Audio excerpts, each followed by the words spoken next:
ner malakan yam ka nas diala kontin barwanya lingwaseme tekon ke report mi jidit mi bana link kwi gadwech lampoch no ka jan shang lokan sha lugni look and dan la look document char kwi kureda ne chitwo ka nasser me shawi ya radio charge deck ngani nuariki nurwai ami. Right now she report ben ke re look down sha lugun walle la look jen bang wan with kelian jen ban lingo take de chalat re de look mo ka look money sha on lungu no de garo lampoch no de jagwan and it in control persecution take a jom cha could lat garo lampoch mi ban linga je report me kel kan konun yaman walle chang jandang ro dong wan ka pai bakel ron kin dang ro with jandang ro bakel anda manduni cham ko nyam la no rais no wana mene mar wanje ti banaga linga joy ka do badan shi to ka je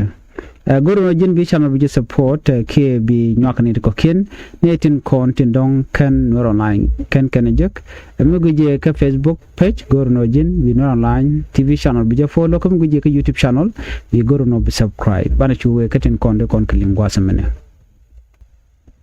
en walle ke shanga jandang ro dum wan ka pai bakel ron kin dang ro jandang ro bakel cha gadu lampo cha nyoko miti ke je jaraman dan en la dion enten kontin cha gwan ke chong niam lok ka do be cha ka gwan ke je kel ke first by president Dr. Machar gadu lampo jen chenetin kontin te gwa lok che ga jogone ne ke jen shanga do ka jok che ga jogono ne de kon la tela prosecutor chin gor ga jeno de ne yen ken chicken ngwan chicken ke implicate long ka kwida ko gor ka no de yen ka jen kwi kuri dan chi to ka nasir ka en yen da point de tele je evidence ke tele credible evidence nyo de no han che dwer che je dwer ke te gere ke mishalat ka jen lukan jen mo ngone kelian ci gadu lampo jen che testify ka ko chela do ne na gwa da lo getin ka freedom wall ci gari lampo jala do nena en ta dan chala da persecution ka kwida telev dani ti chaling ka ke teram ci testify mila witness gwata dan en lokanatin ke teram ci bichong ban yam kware en wo belar no gari lampo cheriya ga me chajalat ka kwi kore dan ci to kana sar county ka penal state do no gor persecution team en wo de kan ne yen kondial ko doron chal ga nasar dora kan le len lam ramdan le la representative kana sar ka kujamo gorga jalungo no de yen kel no ke kuma spela yo ka kwi kore dan ci to katele evidence ke tele munyo dan wana ram kel mi ci participate ka kwi kore dan ci to kaman dana shalen gwasa me la persecution team ci kana gor lungo no de kan neten kon tele spela yo de kan ka gwanya lung ke de kan ka de ka rig dale kon ci to de kan ka lat wi neten kon tele spela yo jen mi chakulat gwas me gadu lampo jeno do badana chala ne je chi chong ka an gwain ka lorobang gwas me mrai kon gatin kon chuden lat ke kwi logo dan chalu gre wi ki juba ban janga jen wona na gadu lampo lat ne tok tere der mi che duir do ne tin kontin lat ke lu ke ne tin kontin gwain ke kuma sfile ayo gor ke no de ka na de kan ga gwain ke kwi kai ke dio je siab den ngwan ti chikan ga no chi kon ga nen tan ngen dial ule u kan lam ne ka tin to ga ko honorable pot council be ne ka gadu lampo jen tama ramadan la diodien kan dial kon ji kan ga president ga kori den dial charge ga no ga kai ni chi talk so ka jen luga jen bangon den wi de kelman ni man cha lu gwa sa me ka freedom more wi ke juba gari lampo chere jago no man dana latke gwain ka loro banga teldur gari lampo jen ramkel milam dana chunga Queen's County ka national parliament na la ta dana yan ka jen kwi kore dana chi kon ngai chi to ka nasr telemro dien tele evidence tele mi odano jan cha dwer cha jalat ka kuje moni joga jillo kando man cha yen ka je kach tele mi cha dwer jaga joga no kan evidence ko na chalat gwasame jani chi ka to ko chala do jani cha roi kana yes roi de kana ka jodan chalat ka je jani ko aram kel mi mo chunga Queen Nasser enemy de lar ko kwi mal ka de jala roje kana roi ko kwain kor ni nas ko de kan mal de kana nok eno china de nyin ana mo chi cha dia do mu de lat no cha dwer cha ka jodan chalat ka je gwasame ne So the kuja money cha Georgia long, okay? Chela do na general allegation against him were not only unsupported by evidence but also contradicted by the prosecution own submission and witness testimony presented before the court. Modi ala kona chatu kwide ruden dial jene kwa complicate ne ko tela prosecution team ko gor kan longo no de kan ga de kan yen but tele way out. So ene duor me de lelo ne me de lat wide mo de laten jen gwal me chora jen wona ne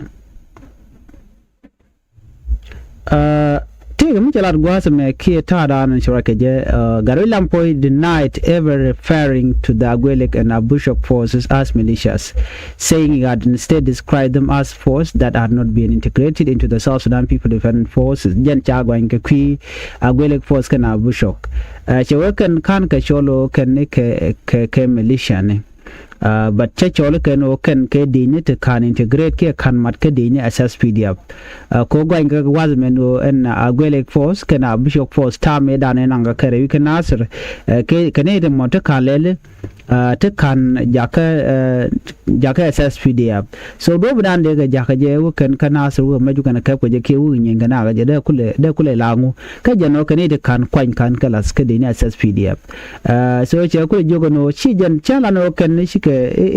mo te ka tardin but nyo yo kan ki integrate ke kan ka mat ke din asas PDF so chala do ne jana mo chala ro na telum de mi chala ka tok ke din Agwelek force kan Abushok force kan ka kon mat kan ke integrated kan ka kon mat ka ke din asas PDF shirma dan ngai kon le well take a video me shall play online ku kujemo and video money gwada dan rajatin this allegation is entirely unfounded and without factual basis. I never used the term militia at any point said by Gary Lampoy. Thanks to the court for playing the video twice. The video explained it. I rather referred to them as force not integrated into the SSPDF and stated that they were not part of the necessary unified force as provided for under Article 2.3.4 of the Access, he said. So, what me video the morajitin charging arco court ko bakula ngajeno man chala de talk chawe yes and check refer no kan chika dini telaji unified force kan ka machines unified force kan dini Agwelek force bana Abushok. So the question is why we got ka money kirmi yadit ba ga jako kanetin konde wo kelke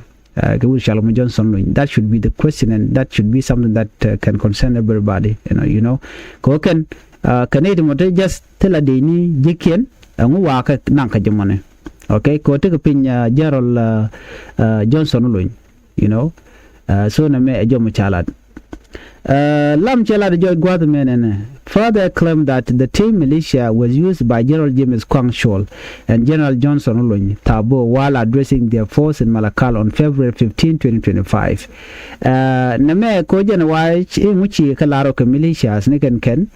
and Janichi alarm niken chala nawal chala de Kwang Shorale chala de Johnson Olony nikajan shangwal dika fire on kin down yanang rudi so no militia ne so ka video jaten. The video presented before this honorable court contained reference to militia as well as discussion concerning disarmament. Furthermore, prosecution witness number 1, Major Peter Malwaldeng, acknowledged this fact during cross-examination by the defense counsel, he said. So, Guadame, alamulat ko Guadame, ala ne ti kani isigadi but chake latko kani kon de na de kan ko de kan make de kan okay. Kane kona chawo de ka na de kan disam. So how come kan michika dini already till a militia ne we can ku kana lo disam di kan nasir ka jano kan ke integrated into SSPDF. So na me complicated, so kuje mo ko si Gary Lampoy charwach chalu kya chu yot jok cha yot ka changa jandang ro bakal ka jan pai bakar ron kin dang ro jandang ro wi de bakal de continent Gary Lampoy ba nyok mu we right nyam nat batin yala kon shalin gwazme katin kon lat ka rodien ko en kume kim yadi gor jelong no de gar de ka yen but tell evident wrong kanire kon lo ka kel ke Gary Lampoy Dr. Charam Kel, Port Kangchol, Mampaldo, Lieutenant General Gabriel Doblam, Camilo Gan Michael, Mading Yakrik, ke Dominic at Gokri ne riga ne content tin chayen ka te national security service facility yare wiki juba ne da kam char karo jen chayen re dwar mo the rest of the SPLIO members chaga yen ka jen dor chal ke national security service facility mo in wadan chayen ten so report me men bananga jen ki kore da ne chitu ko kum ker yadi de jen ne re kore da ne chitu ko nasir chade ni shubka 257 chana ten 257 kel ke Gerald Majudak gwade chi chinwar wai army chi ka clash tin ke de nya SPDF ka kujimo chwa la ro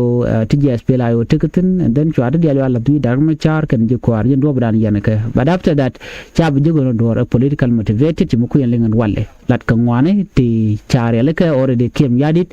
ko gor jen TDL de ga mat wi de ma char ka do dan gor ne kirik ma char che de le participate ke je ka ku kuin kware ka dwalen ko shi ma char che de le campaign mo so na me ajana dana gore de nyaga ke yekel ka ta dana chalat ke je en bar nyo je ka another information chu je per je no jin bi channel bi support better mal bye.